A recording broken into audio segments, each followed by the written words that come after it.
Mau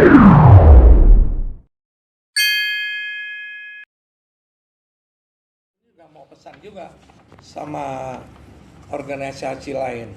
Satu organisasi hukum, advokat itu menjadi hebat karena anggota-anggotanya orang hebat.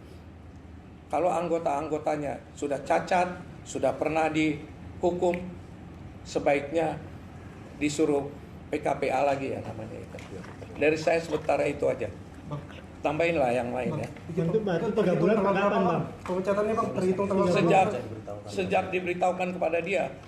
Kalau dia pinter, dia belaga nggak tahu juga. Bisa juga. Kan licik kalau pinter ke kan. kami itu per tanggal 12 Bulan apa? 12 April.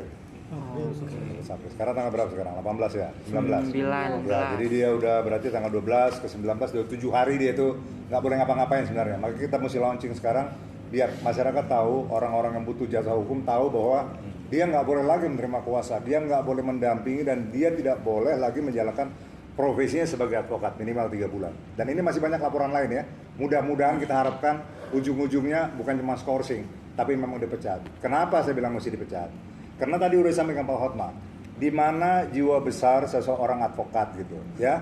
Kalau kami mengadukan Hotman Paris, ini saya garis bawahin, langsung ke organisasi advokat yang bersangkutan. Siapa itu? Pradi Soho, di bawah pimpinan Saudara Oto, ya kan? Kami langsung ke sana loh.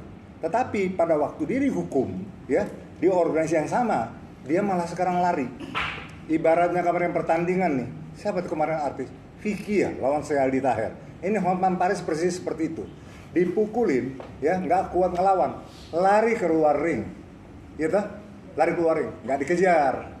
Tapi kalau kami, dia udah lari sekarang keluar ring, kami akan kejar terus, ya. Banyak sekarang laporan-laporan ya yang menyusul nanti akan mengejar dia.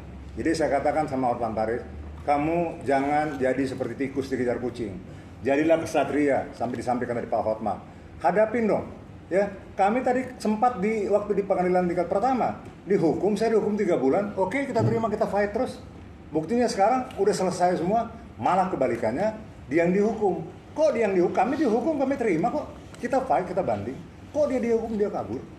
Ya, ke organisasi yang katakanlah, mohon maaf ini, nggak jelas kita gitu ya, organisasi apa itu, anak-anak muda di sana semuanya, dan itu mungkin organisasi yang tepat dia bisa ngakal-ngakalin orang ya, untuk mengangkat dirinya kembali.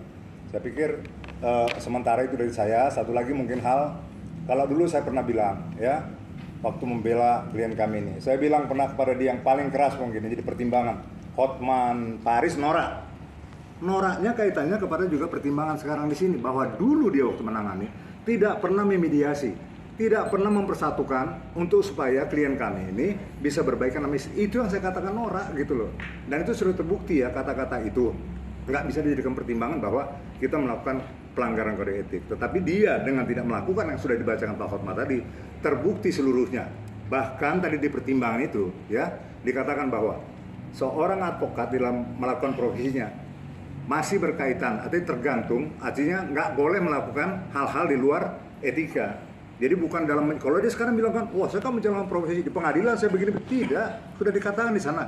Di luar pengadilan pun, seorang advokat harus menjaga etiket yang baik. Jadi artinya kalau mau ditambahkan, kalau tadi Pak Hotman katakan, saya nggak singgung-singgung masalah perempuan, saya mau mengatakan, Hotman Paris berdasarkan pertimbangan majelis yang Anda lakukan joget-joget sana sini peluk sana pelak sini itu juga melanggar, karena kode etik mengatakan di pertimbangan hukumnya itu mengikat dalam perilaku yuk kemanapun yuk jalan. Jokowi gambar orang terus bisa bilang oh saya sebagai manusia biasa, nggak bisa dia sebagai presiden tetap.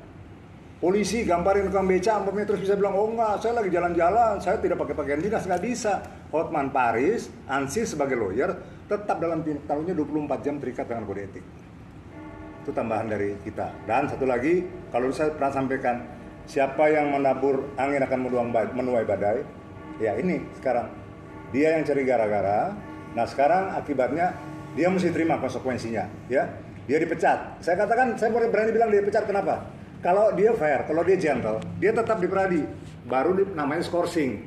Kalau dia di skorsing 3 bulan nggak boleh menjalankan tugas, dia kabur, ya itu sama juga dia bukan jadi anggota satu organisasi lagi. Organisasi yang dia tempati bernaung sekarang mesti diuji dulu, benar apa enggak itu, sah apa enggak, ya kan? Sementara kan kita udah sama-sama aku bahwa Pradi adalah yang sah.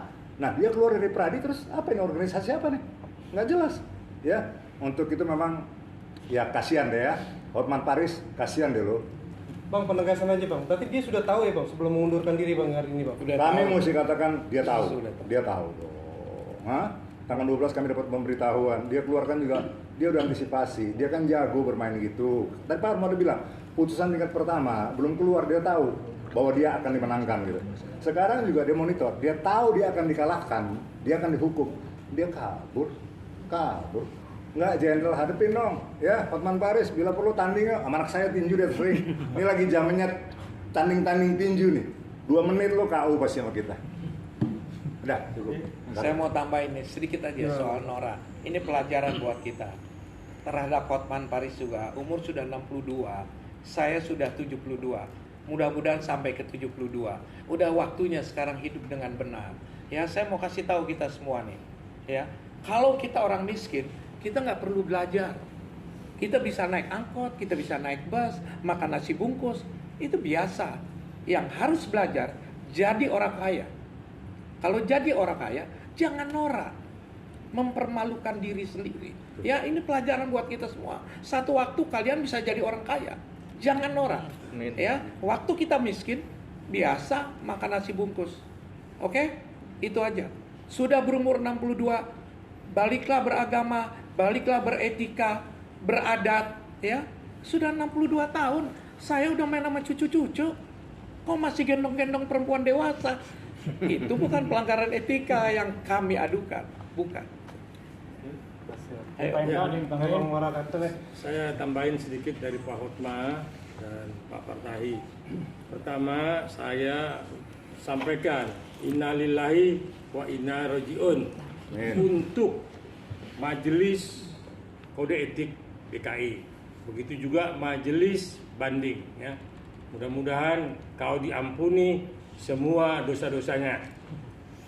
Saudara Hotman Paris, saya bilang memang dari awal pengecut karena dia jauh-jauh hari sudah mendapat bocoran untuk dia tidak mempertanggungjawabkan ini, dia mengundurkan diri. Tetapi dia tidak bisa lari, buntutnya, kakinya pasti diikat.